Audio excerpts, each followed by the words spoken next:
que delícia! Natal, como eu disse no começo do programa, é festa, é comemoração, é estar junto, é reunião, é celebração. E aí, para celebrarmos, a gente brinda. E brinda com o quê? Pega, Rita Maria, um copo d'água, a gente brinda com água. Só que não! Muitas formas de você brindar, realmente.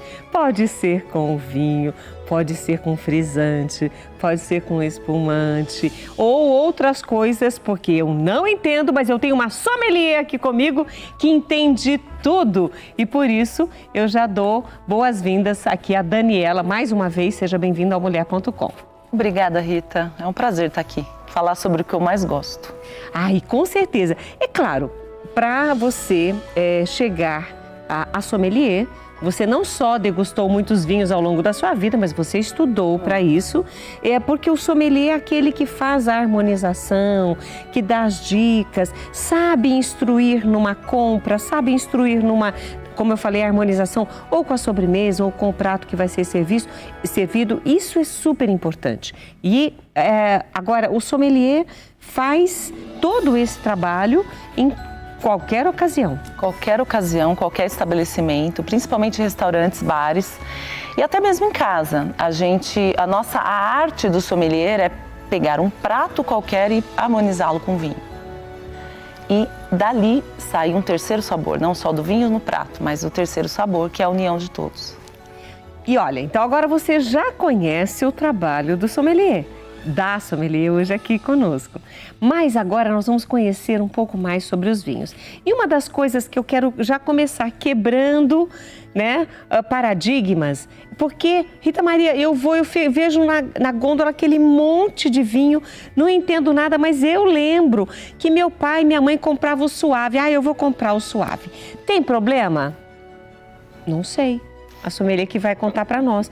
Qual a diferença quando a gente entra numa gôndola e vê lá na prateleira do lado de baixo aquele monte de vinho suave e aquele monte de rótulos de vários países, um pouco mais para cima, e aí a pessoa não sabe qual é o vinho que eu compro. Tem algum problema de comprar suave? Não tem? Como que é? Vamos lá. O vinho suave, ele é um vinho de mesa. Ele é feito de um tipo de uva diferente de vinho fino. Todo mundo, inclusive eu, comecei a beber por vinho suave. Eu também. Então, eu comecei no vinho suave até evoluir o paladar. Então, esse processo de você ir no supermercado, olhar muito bem o que você disse, você colocou muito bem, que eles ficam embaixo, não é proposital que eles ficam embaixo. Esse processo é comum para todo mundo, Rita. Todo mundo começa pelo vinho suave. E se você gosta de vinho suave, qual o problema de tomar o vinho suave? Mas eu vou te dar uma dica. Você pode passar um pouquinho do suave e aprender novos sabores, a degustar outras coisas. Comece a sair um pouquinho do suave, vai para um demi-sec. Pega um espumante moscatel, que é docinho. Depois eu vou passar para um espumante brut, que ele é um pouco mais seco, mas existem no mercado espumantes brutos que são frutados, que você não sente tão seco na boca. E aí você vai evoluindo o vinho, um vinho branco, de uma uva bem aromática, de uma uva que tem bastante fruta no paladar, e você vai evoluindo. Não gostei, não tem problema, volte para o seu vinho suave, seja feliz. Mas eu achei legal essa sua ideia de começar a dar ao paladar a oportunidade de conhecer sabores diferentes. Sim. Porque quando você muda o sabor do vinho, nessas categorias que você colocou, você muda também o alimento que vai combinar. O sommelier já sabe disso e a gente hoje está aqui para aprender com você. E aí, entre esse muro que divide, porque a grande maioria no Brasil e no mundo toma muito mais o vinho seco, o vinho fino, do que o outro vinho. Então, se nós pensarmos aqui no Brasil ou no mundo, tem o tipo de uva que mais se usa? Ou como que é esse mundo do vinho? Vamos lá. O mundo é dividido em 4 estilos, né? 5 estilos, vamos dizer. Primeiro, os espumantes e frisantes, que são vinhos com bolhas. Então, são vinhos ou que possui a pelagem, né? A perlage, que é aquela bolinha que sai. Essa é uma categoria. Tem os vinhos brancos, vinhos rosés, vinhos tintos e vinhos fortificados. Porque me deu uma ideia com aquele banoffee maravilhoso, que depois a gente vai falar sobre isso. Então a gente começa com os espumantes e frisantes. A diferença de um e de outro. O espumante, ele tem uma fermentação num tanque de inox. Quem já visitou uma vinícola deve ter visto um tanque grande de inox, onde ali é colocado vinho branco, que é chamado vinho base, e ele é fermentado naturalmente. Aquelas bolhas acontecem naturalmente. Tem vários tipos de espumante que não vem ao caso, esse é um estilo.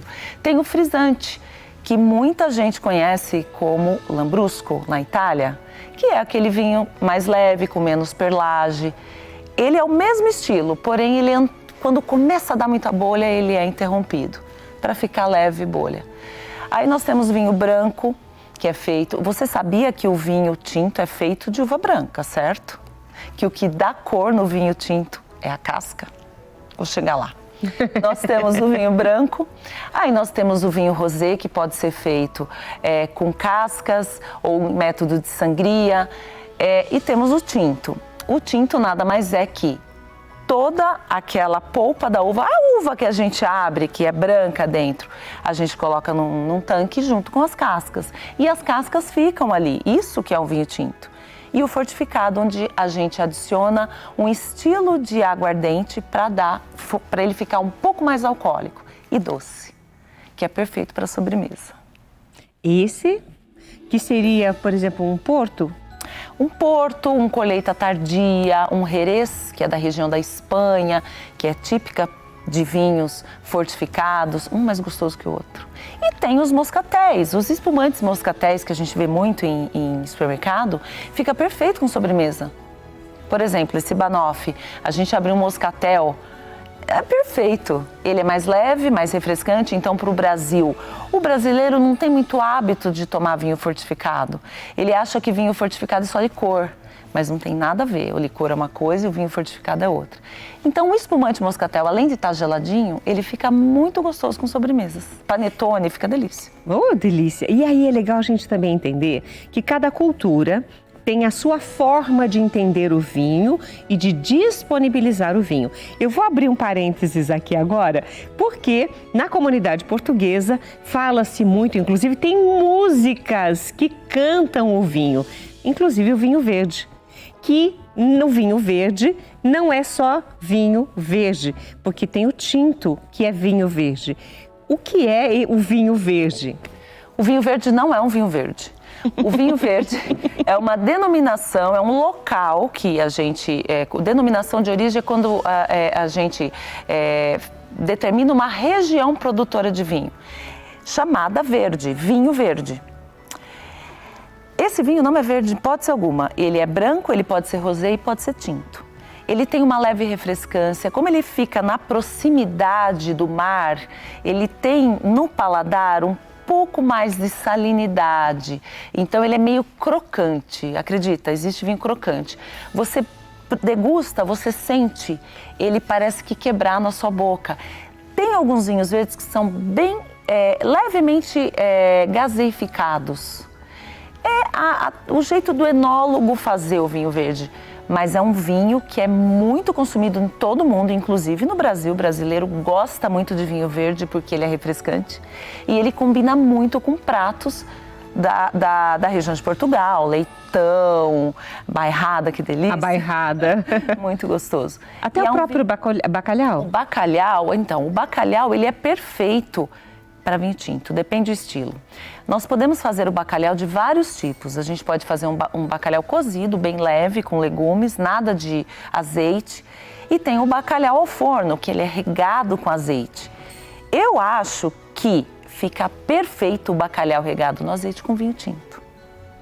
Um tinto leve, não encorpado. Aquela regra do peixe, carnes brancas, vinho branco, carnes vermelhas, vinho vermelho.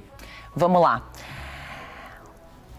Uma máxima da degustação do sommelier é olhar o prato e ver, é um prato leve? Óbvio que ele precisa de uma bebida leve. É um prato médio? ele vai precisar de um vinho médio.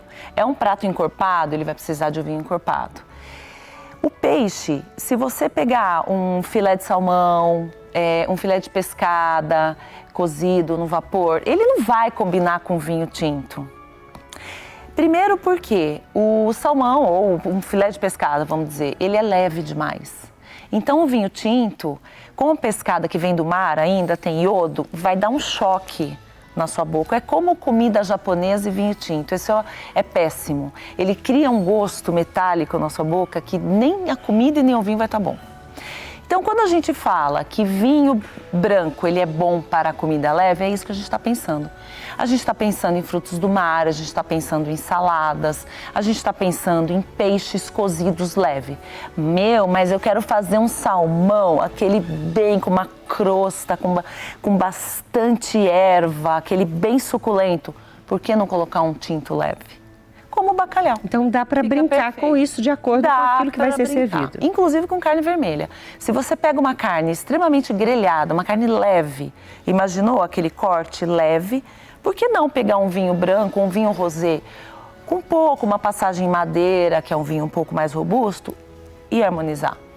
Existem as máximas, mas existem exceções que a gente tem que seguir. E hoje eu estou aproveitando aqui a companhia da Daniela para aprender essas fugidas da regra, porque muitas vezes você vai jantar em algum lugar, o vinho vai ser servido, você pode até falar, nossa, mas vinho tinto com peixe ou vinho branco com carne vermelha, agora você já entendeu. Aqui isso é muito legal, aprender, gente, a gente deve fazer isso sempre.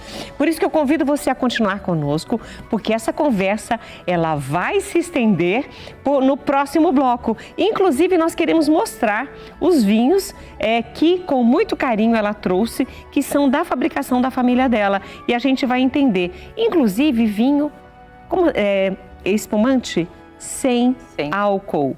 Sem álcool. Se você nunca tinha ouvido falar, fica conosco que a gente volta já.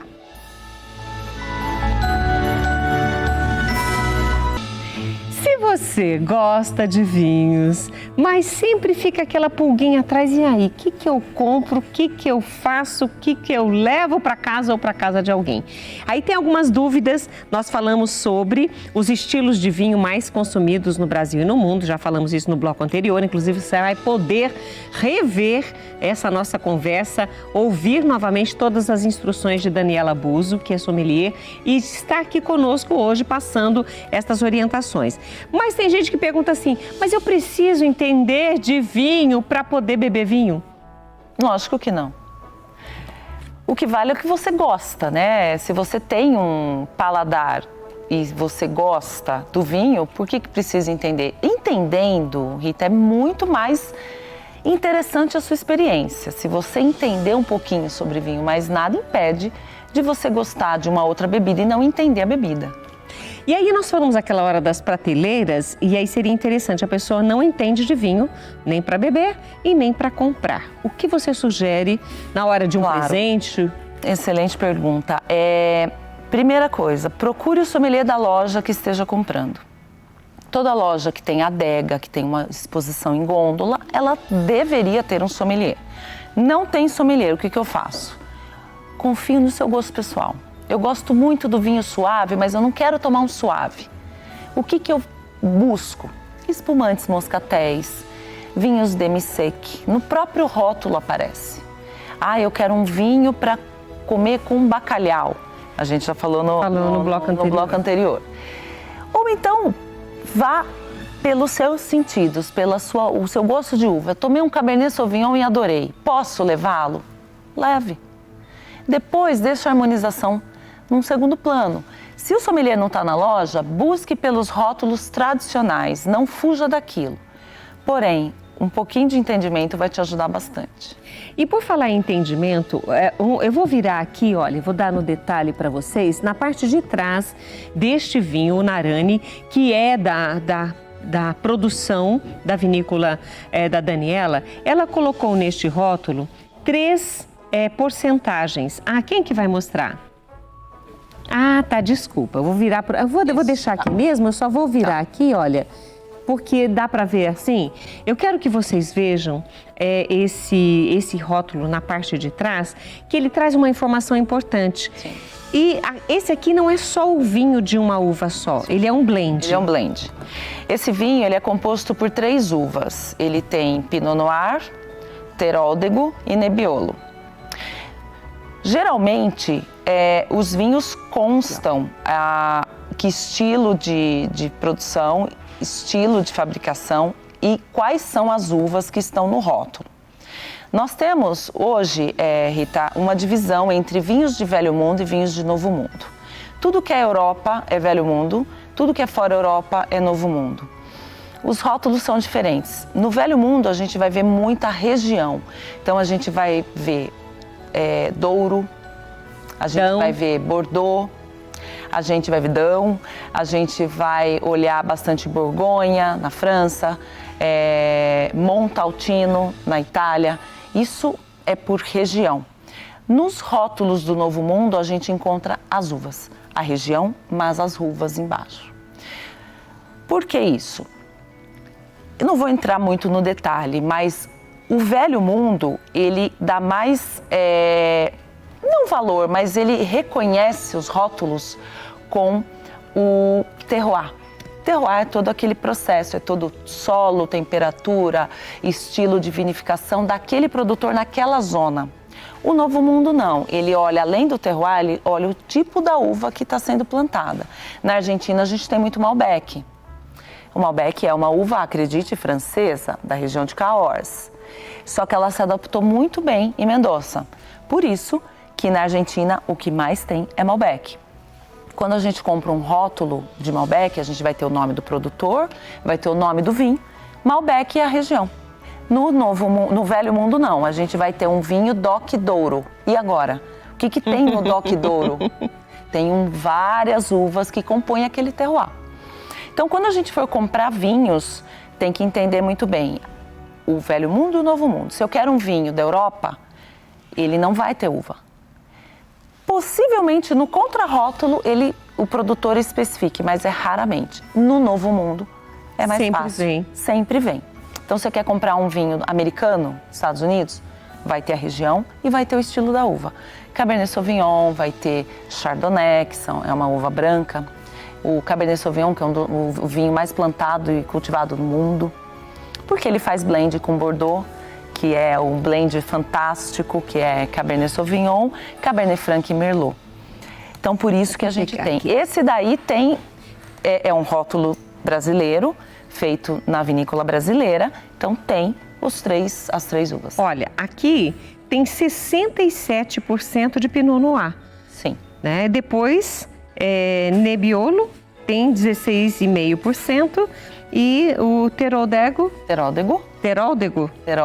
O acento está diferente aqui. 16,5% também. Sim.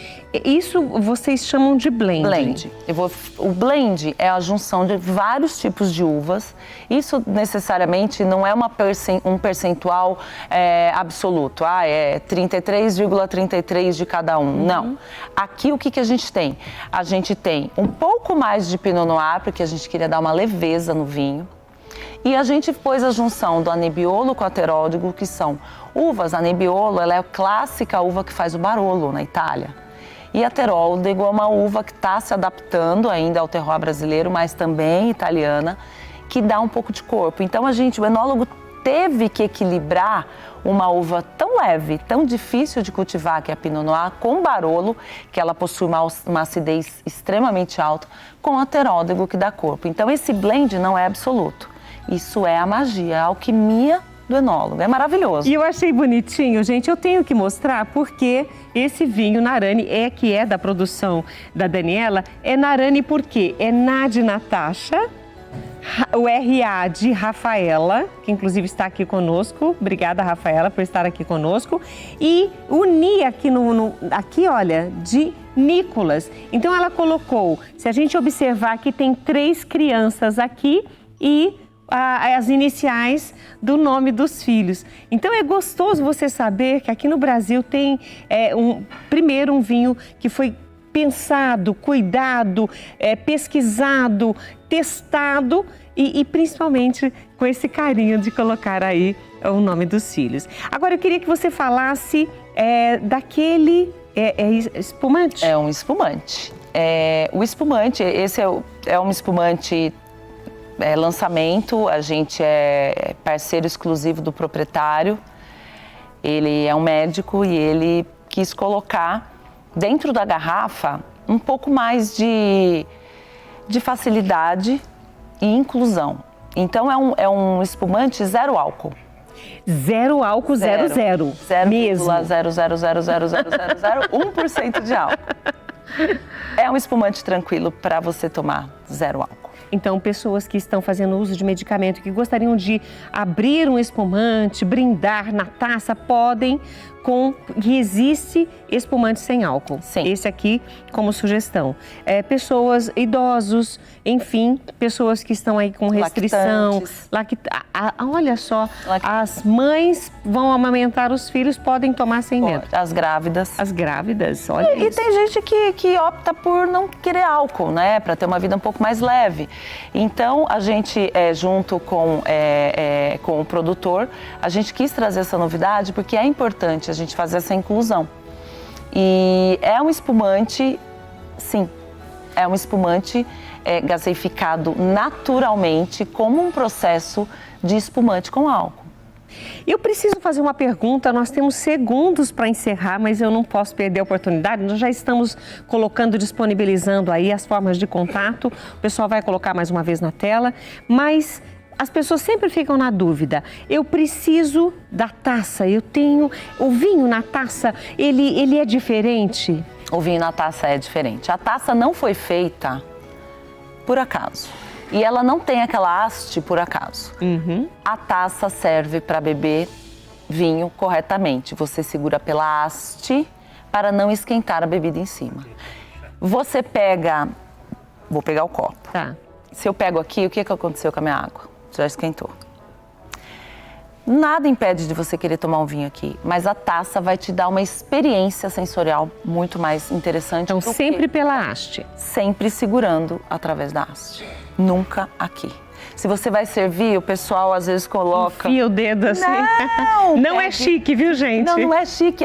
É assim, não é o correto. O correto é segurar pela haste, tombar e colocar delicadamente no copo. E servir através da haste. A hora que eu peguei, eu já esquentei. Então, a taça serve para isso e não é frescura. Ela justamente serve para ser usada corretamente. Daniela Buso, sommelier, aqui junto conosco. Hoje aprendemos bastante, eu sei que temos muito mais ainda para aprender, mas já nesse Natal e nesse Ano Novo a gente já não vai pagar mico, porque já aprendeu aí não só como segurar a taça, mas como escolher um vinho, como fazer a experiência. É isso que nós queríamos trazer aqui para vocês, além da opção sem álcool, que dá para brindar do mesmo jeito, o que é muito importante. Daniela, obrigada por estar conosco. Um Feliz Natal para você e para sua família. E portas abertas no Mulher.com. Obrigada, é um prazer estar aqui. Esse assunto é muito gostoso.